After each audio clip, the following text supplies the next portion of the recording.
Totto-Chan, The Little Girl in the Window, is a sweet movie that provides a different historical take on Japan in the early 1940s while also delivering what it's like to be a child in that world. So, to summarize the movie, we begin in 1940, and Toto is a girl whose real name is Tetsuko, but she goes by Toto because it's cute. And also because she's like in kindergarten, first grade, so it makes more sense. And the reason why her being in kindergarten, first grade needs to be noticed because Toto is the kind of girl who is very rambunctious, loquacious, a disruptor. With that, she finds it very hard to just sit in class, learn, and pay attention in first grade. And she wants stimulation, a sense of adventure, and to let her curiosity guide her. And that's not stuff that in a generic and supportive school environment they can really give her, especially back then. Thankfully, though, there are options, and Toto's mom takes her to a place called Tomei Academy. And with that, it's a bit of a, from what I know about them, a Montessori type of school where she thrives, makes friends, and really the only issue she has is not only the pending war that's coming to Japan in terms of World War II, but also kids from outside the neighborhood not liking her school, probably being jealous, and trying to upend all the joy that Toto knows. So get into the view section. The first highlight for us is that Yusakai and Toto's friendship, and I'm hoping I'm saying his name right.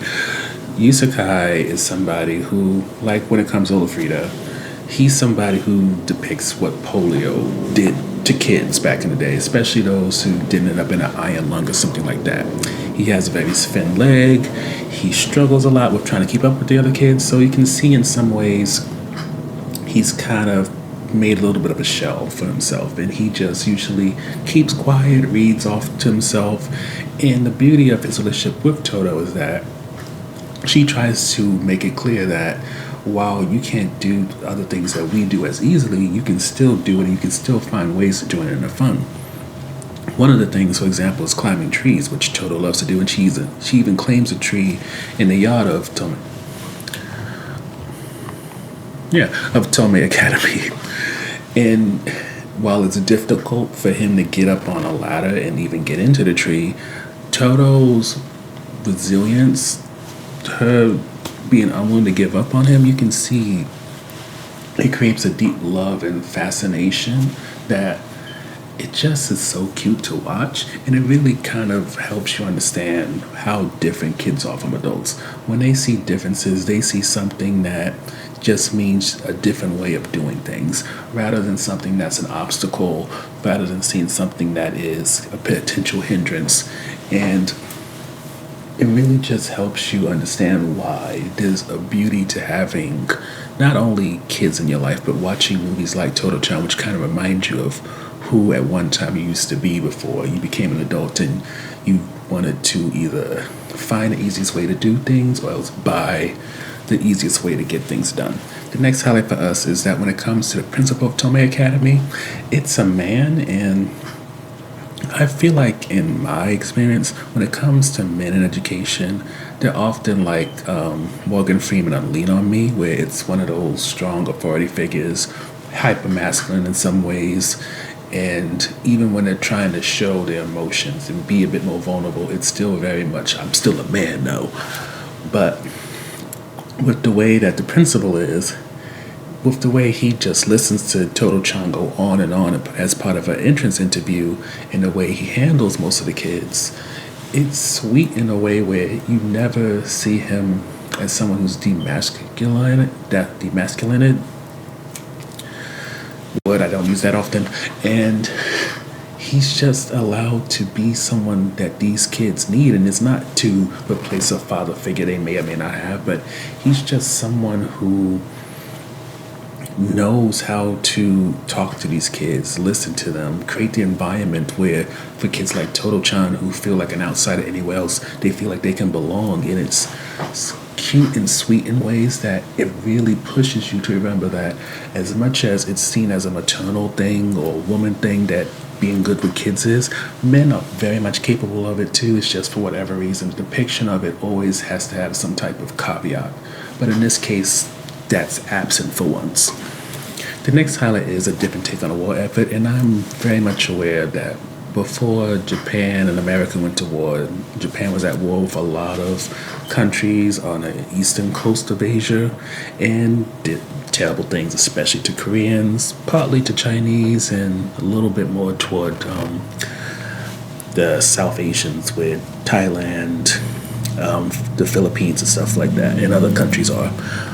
But setting aside the history that many people hopefully know, I also appreciate that because as an American, you just get the sense that they attacked us on Pearl Harbor. We dropped bombs on them because it would be easier than full on invading Japan.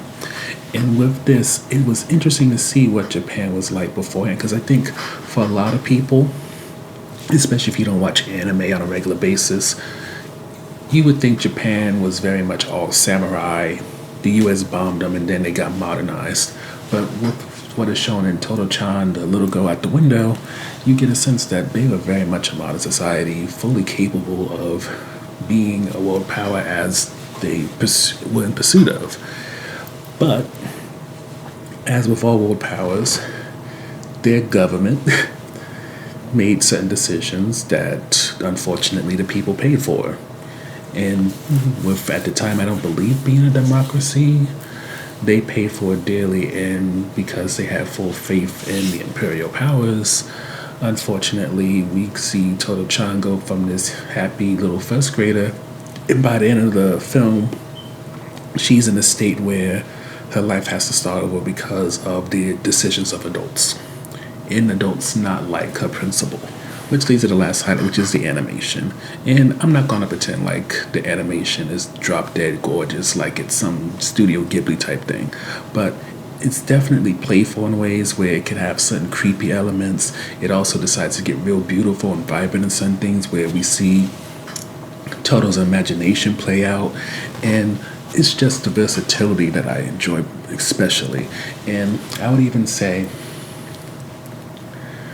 when you combine that with the story that's going on, it really gives a sense that as much as people often go and mention Studio Ghibli, Pixar, DreamWorks, Disney, there are other many great studios out there. It's just because they focus far more on quality than quantity, that's why you don't know them and need to really do your research. Go to film festivals like the New York